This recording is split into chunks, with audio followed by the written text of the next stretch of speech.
নমস্কার, সবাইকে আমার চ্যানেলে স্বাগত। আজকের এই ভিডিওটি করার উদ্দেশ্য সম্পূর্ণভাবেই বিএড শিক্ষার্থীদের জন্য, যারা এবছর প্রথম বর্ষের জন্য বিএডে ভর্তি হয়েছেন। তো তাদের প্রত্যেকের জন্যই এই ভিডিওটা আশা করি অনেকটাই কাজে লাগবে। আজকের বিষয়টা হলো প্র্যাকটিকাম নিয়ে। সবার মনেই কিছু না কিছু প্রশ্ন জাগতেই পারে যে প্র্যাকটিকাম জিনিসটা আসলে কি। প্র্যাকটিকাম কিছুই নয়, প্র্যাকটিকামটা ঠিক আমরা যেরকম স্কুল লেভেলে যে প্র্যাকটিক্যাল করেছি ঠিক সেরকমই, কিন্তু এটা একটু অন্য ধরনের, এর ভলিউমটা অনেকটা বেশি এবং সেটার বিষয় আমরা ধীরে ধীরে সবই জানব।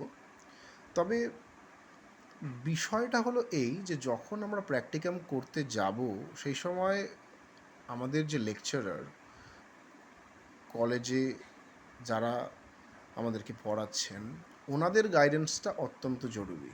কারণ আলটিমেটলি যে প্র্যাকটিকামটা তৈরি করা হবে সেই প্র্যাকটিকামটার কিছু অংশ মানে কিছুটা মার্কস কিন্তু লেকচারাররা দেবেন এবং কিছুটা মার্কস এক্সটার্নাল এক্সামিনার দেবেন। তো স্বাভাবিকভাবেই যেভাবে আমাদেরকে লেকচারাররা বলবেন সেইভাবেই কিন্তু আমাদেরকে করতে হবে। কিন্তু তা সত্ত্বেও বেশ কিছু জিনিস আছে যেগুলো ইন জেনারেল বলা যেতেই পারে বা আলোচনা করা যেতেই পারে, সেগুলো সব ক্ষেত্রে মানে বিএডের প্র্যাকটিকামের ক্ষেত্রে প্রযোজ্য। তো মোটামুটি একটা গাইডলাইন মেনে যখন আমরা প্র্যাকটিকাম করতে বসবো তখন কি গাইডলাইন মেনে বসবো সেটাই কিছু কিছু এখানে আলোচনা করা হলো, সংক্ষেপেই আলোচনা করা হলো। প্রথমটা দেখুন, এ4 শিটসের প্রয়োজন পড়বে। প্রত্যেকটা এ4 শিটসের একটা দিকেই 4 দিকে মার্জিন করতে হবে, ঠিক আছে? সেটা পেন্সিল দিয়ে করতে হবে। ব্ল্যাক ইঙ্ক বা ব্লু ইঙ্ক যে কোনো একটা ইউজ করতে হবে। মানে পুরো লেখাটা যদি আপনি ব্ল্যাকে করতে চান তাহলে ব্ল্যাকে করবেন, যদি ব্লুতে করতে চান তাহলে ব্লুতে করবেন।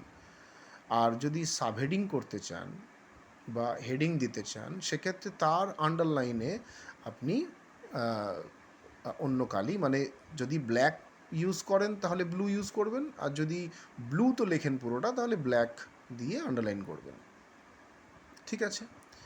অন্যান্য ইঙ্ক বা অন্যান্য কালারের ব্যবহার করা যাবে না। হ্যান্ডরাইটিংটা খুব নিট অ্যান্ড ক্লিন হতে হবে, এটাই হচ্ছে আসল বিষয়। মানে প্র্যাকটিকামকে চমকপ্রদ করে তোলার জন্য হ্যান্ডরাইটিংটা কিন্তু পরিষ্কার পরিচ্ছন্ন হতে হবে। সবার হ্যান্ডরাইটিং অত সুন্দর নাও হতে পারে, কিন্তু পরিষ্কার পরিচ্ছন্নতার মধ্যে দিয়ে কিন্তু যে কোনো জিনিসই, যে কোনো প্র্যাকটিকাম সুন্দর হয়ে উঠতে পারে এবং তার জন্য কোনো এক্সট্রা ডেকোরেশনের প্রয়োজন নেই। প্রপার টাইটেল পেজ, ইন্ডেক্স এবং রেফারেন্স পেজ, এই তিনটে কিন্তু মাস্ট হতেই হবে, থাকতেই হবে, ঠিক আছে? ওভার রাইটিং করা যাবে না। আন্ডারলাইন যেরকম বললাম সেরকম করা যেতে পারে হেডিং এবং সাবহেডিংয়ের ক্ষেত্রে। ডেকোরেশনটা অনেকেরই ভুল ভ্রান্তি থাকে যে প্রচুর ডেকোরেশন করতে হয়। ডেকোরেশনটা কিন্তু গৌণ, মুখ্য কিন্তু আপনার হ্যান্ডরাইটিংটা এবং আপনার বিষয়বস্তুটা, আপনি কি জানেন এবং কি লিখছেন। তো স্বাভাবিকভাবেই ডেকোরেশনের দিকে বেশি ধ্যান দেবেন না, কারণ এক্সটার্নাল এক্সামিনার যখন আপনার খাতাটা দেখবেন তখন দুটো জিনিসের প্রতি কিন্তু তার ধ্যান থাকে। এক হচ্ছে আপনার হ্যান্ডরাইটিংটা লেজিবল কি না, হ্যান্ডরাইটিংটা পড়া যাচ্ছে কি না, বোঝা যাচ্ছে কি না, নিট অ্যান্ড ক্লিন কি না, এবং দ্বিতীয় আপনি কি লিখেছেন। এক্সটার্নাল এক্সামিনার কিন্তু সেটা পড়েন, সবটা না পড়লেও কিছু অংশ তো পড়বেনই, এবং সেটা হয়, দেখাই গেছে কার্যক্ষেত্রে যে তিনি কিন্তু জিনিসটা পড়েন। তো স্বাভাবিকভাবেই ডেকোরেশনের জন্য কিন্তু কোনো এক্সট্রা মার্কস নেই। হ্যাঁ, তার মনটা হয়তো একটু ভালো হয়ে উঠতে পারে ডেকোরেশনটা দেখে, কিন্তু যদি আপনি কন্টেন্ট না দেন, বিষয়বস্তু কিছুই না লেখেন, তাহলে কিন্তু মন বিগড়ে যাবে। তো স্বাভাবিকভাবেই ডেকোরেশনের ওপর বেশি ধ্যান দেওয়ার কোনো দরকার নেই। ধ্যান দেবেন নিট অ্যান্ড ক্লিন হ্যান্ডরাইটিং, আপনার যে কন্টেন্ট সেটার ওপর, এবং প্রেজেন্টেশনটা অবশ্যই।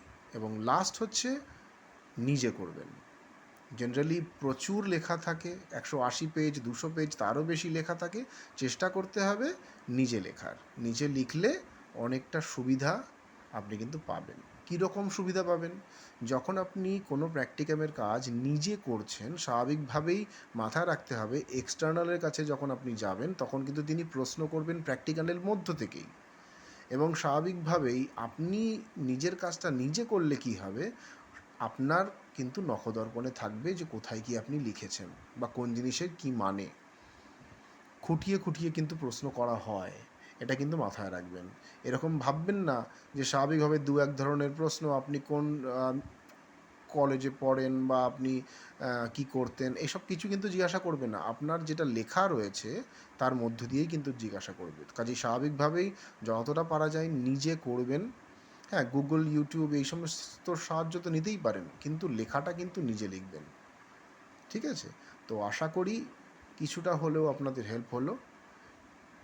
পরবর্তী সময় আরও ভিডিও দেওয়া হবে এই প্র্যাকটিক্যামের ওপর। আশা করি কিছুটা হলেও আপনারা বুঝতে পারলেন প্র্যাকটিক্যাম বিষয়। ধন্যবাদ।